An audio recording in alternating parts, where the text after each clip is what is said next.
Hello, everyone, and welcome back to MediInsights. Today we explore Adalimumab Injection, a biologic used to control inflammation in conditions like rheumatoid arthritis, psoriatic disease, inflammatory bowel disease, and more.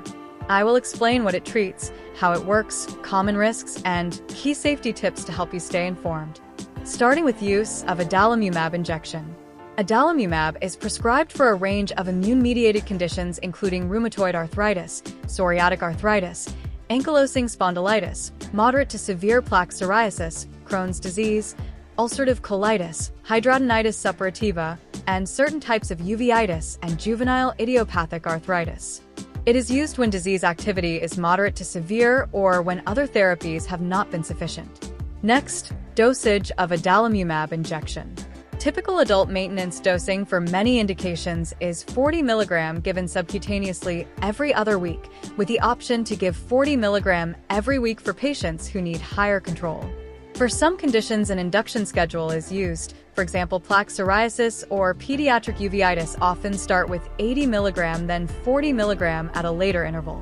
Crohn's disease and ulcerative colitis often use a higher induction total in the first weeks, for example 160 mg, then 80 mg, followed by 40 mg every other week as maintenance.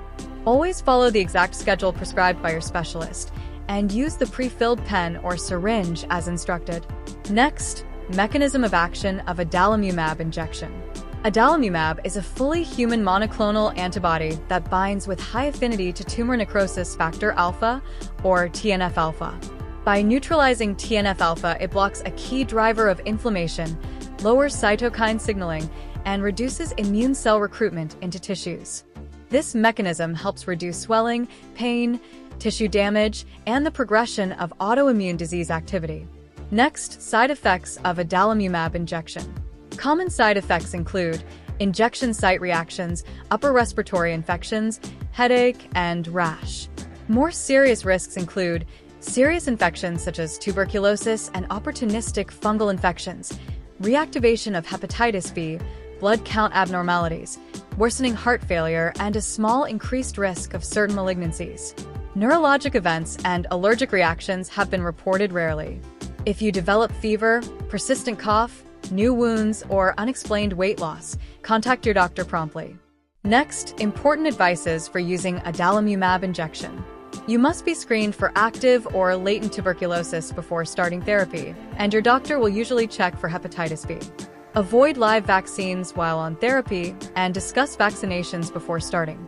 Do not combine Adalimumab with other TNF inhibitors or certain biologics without specialist advice. Store the pre-filled pen or syringe in the refrigerator and follow the manufacturer's injection technique. Inform your healthcare team about pregnancy plans, heart disease, frequent infections, or recent exposure to serious infections. Keep regular follow-up and blood tests as recommended. Thank you for watching and staying informed about Adalimumab Injection.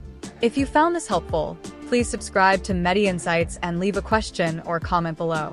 Your experiences help others, and we reply to questions to support safe medication use.